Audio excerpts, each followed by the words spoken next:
Okey, semua orang nak berjaya kan? Anda nak berjaya, saya pun nak berjaya juga. Tapi kan, anda tahu tak? Sebelum seseorang itu berjaya, dah ada petanda-petanda yang akan menunjukkan dia ni...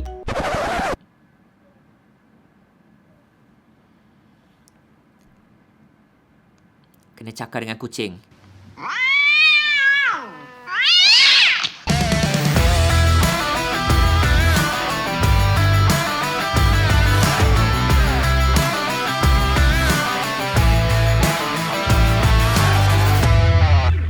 So, memang betul pun, sebelum seseorang tu berjaya, dah ada petanda-petanda yang menunjukkan dia bakal berjaya. Anda nak tahu tak apakah petanda-petanda tersebut? Dan mungkin anda pun ada petanda-petanda ni. Tapi kalau anda tak ada, jangan risau, anda boleh perbaiki, anda boleh ubah supaya petanda-petanda ini ada pada diri anda juga. So, anda dah ready tak untuk anda tahu 6 tanda yang anda juga akan berjaya dan kaya? Let's go. Nombor 1, seseorang tu mempunyai tabiat yang baik ataupun tabiat yang bagus. 95% kejayaan adalah dari tabiat yang baik. Biasalah sebagai manusia, kita ada tabiat yang baik dan juga tabiat yang tak berapa baik. Tabiat yang baik adalah seperti kita sering membaca, kita mencari ilmu, kita bangun awal pagi, kita selalu bersenam, kita jaga pemakanan kita jaga kesihatan kita. Semua tu tergolong dalam tabiat yang baik ataupun tabiat yang bagus. Tabiat yang tak baik pula adalah seperti malas, suka membuang masa, suka melengah-lengahkan masa, suka melepak ataupun melakukan aktiviti-aktiviti yang tak memberi manfaat kepada diri kita sendiri. So, jadi pastikan kita sering mengamalkan tabiat-tabiat yang baik dan cuba kurangkan tabiat yang tak baik ni. Tabiat seharian seseorang itu akan menentukan dia akan berjaya ataupun tidak. Nombor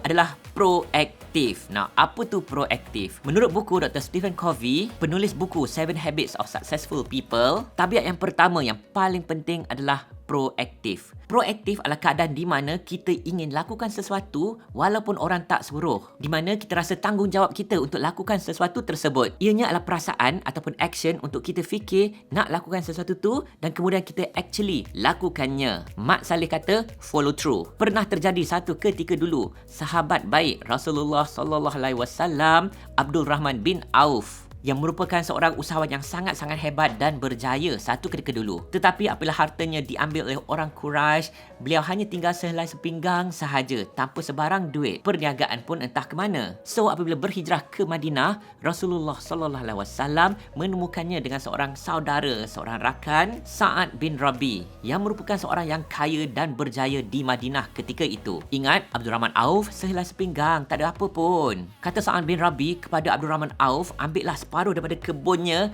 untuk diusahakan, untuk diniagakan. Nampak tak betapa sayangnya seorang sahabat dan saudara kepada saudara se-Islamnya. Dia nak bagi je separuh daripada kebunnya kepada Abdul Rahman Auf untuk diusahakan sendiri dan menjalankan perniagaan. Tapi Abdul Rahman Auf kata, terima kasih tapi tak perlu. Cuma tunjukkanlah jalan ke pasar.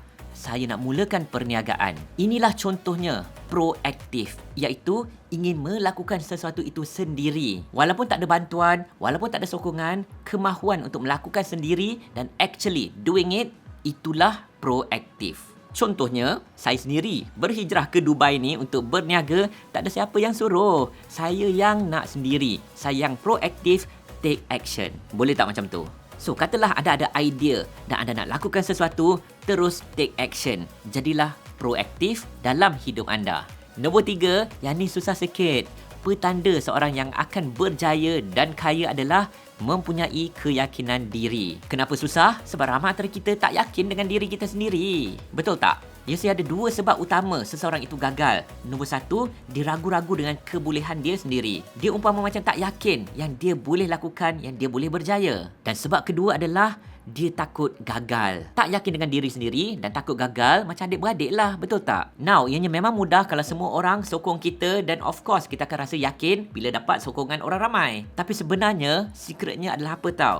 Bila seseorang itu tidak mendapat sokongan orang lain, dia tetap yakin dengan diri dia sendiri dan itu adalah petanda sebenar dia akan berjaya. Sebenarnya anda tak perlu pun orang lain menyokong anda. Apa yang paling penting adalah diri anda yang menyokong diri anda sendiri, iaitu perasaan dalam hati anda bahawa anda boleh lakukannya and you can do it. Tapi ingat, bukan perasaan ego dan overconfident yang anda boleh berjaya tanpa ilmu. Dan antara cara untuk meningkatkan keyakinan diri adalah cari ilmu dalam bidang tersebut. Contohnya, bercakap dengan anda mengenai perniagaan, bagi saya tak ada masalah. Saya yakin. Tapi cuba katakanlah anda suruh saya buat video mengenai memasak. Saya pun tak yakin sebab saya tak ada ilmu memasak. Keyakinan diri adalah sesuatu yang boleh dipelajari dengan mencari lebih banyak ilmu dalam bidang anda. Dan bila anda dah dapat ilmu, pelan-pelan cuba lakukannya dan pelan-pelan anda akan dapat keyakinan diri.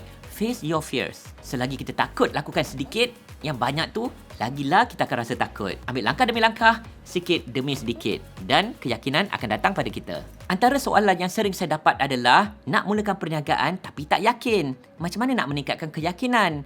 Tambahkan ilmu. Cari ilmu untuk mulakan perniagaan. Dan mana nak cari? Jangan risau. Lawati www.nakjualapa.com. Saya dah hasilkan webinar untuk anda percuma sahaja. Di mana saya kongsikan di mana nak mulakan perniagaan, bagaimana nak mulakan perniagaan dan nak mulakan perniagaan apa. Khusus bagi anda yang nak mulakan perniagaan tapi tak tahu apakah langkah pertama. So check it out www.nakjualapa.com. Daftar percuma sahaja. Nombor 4, sangat penting, growth mindset. Maksudnya, kita mempunyai kemahuan untuk memperbaiki diri kita sendiri. Kita tak rasa selesa dengan apa yang kita ada sekarang dan kita ingin berkembang. Tak kiralah, mungkin dari segi ilmu, mungkin dari segi kewangan, mungkin untuk perniagaan ataupun kerjaya kita. Kita ada perasaan untuk meningkatkan keupayaan kita, skill kita, ilmu kita. Seseorang yang mempunyai growth mindset adalah seorang yang sering membaca, mencari ilmu dan meningkatkan ilmu yang mereka ada.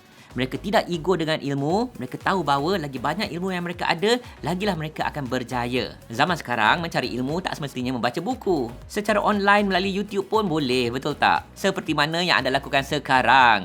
So, jadi kalau anda belum subscribe pada YouTube channel saya, pastikan anda subscribe sekarang. Ada banyak lagi ilmu yang saya nak sampaikan kepada anda. Jangan henti belajar, amalkan lifelong learning. Bagi saya sendiri, setiap bulan saya akan cuba habiskan 2 ataupun 3 buah buku sekurang-kurangnya untuk meningkatkan ilmu saya dalam bidang perniagaan. Bab kata Mak Saleh, leaders are readers. Itu kata Mak Saleh. Dalam Islam pun kata, untuk berjaya di dunia kita perlukan ilmu, untuk berjaya di akhirat kita perlukan ilmu juga. So no secret, ilmu adalah kuncinya. Nombor 5, terima kegagalan.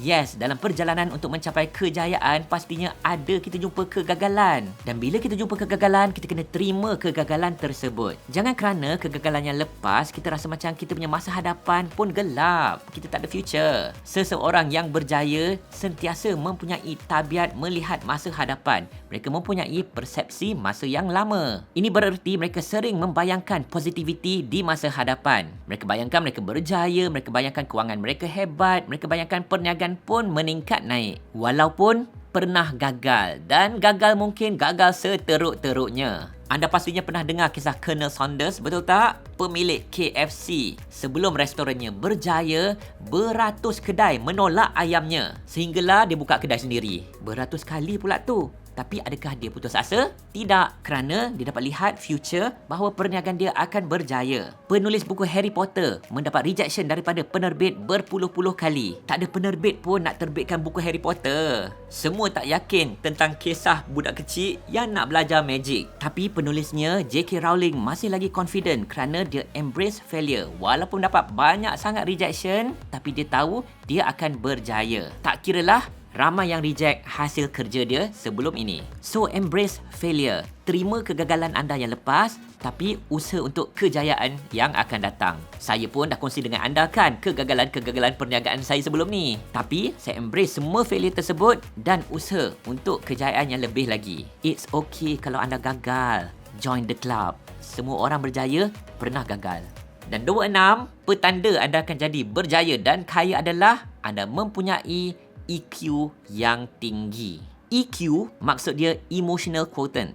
Maksudnya adalah anda tak semestinya seorang yang bijak, tetapi EQ adalah anda bijak dengan orang. Faham tak? EQ adalah personality di mana orang suka anda. Anda ni a likable person. Mungkin anda peramah ataupun orang senang mendekati anda. Tak semestinya anda cakap banyak, memadai orang selesa dengan kehadiran anda. Anda mempunyai skill komunikasi yang bagus. Mungkin anda introvert, tapi it's okay. Saya pun introvert dulu. EQ juga maksudnya kan anda aware tentang diri anda sendiri. Anda faham diri anda dan anda mudah fahami orang lain. Anda tahu apakah kelemahan anda dan anda tahu juga apakah kekuatan anda. Dengan anda mengenali diri anda sendiri, ia akan memudahkan anda berkomunikasi dengan orang lain. Dan bila kita memahami emosi kita sendiri, kekuatan kita sendiri dan kelemahan kita, kita akan tak mudah koyak bila dalam tekanan. Dan untuk mencapai kejayaan, pastinya ada tekanan dalam perjalanan anda. So, anda ada tak 6 petanda yang saya sebutkan ni?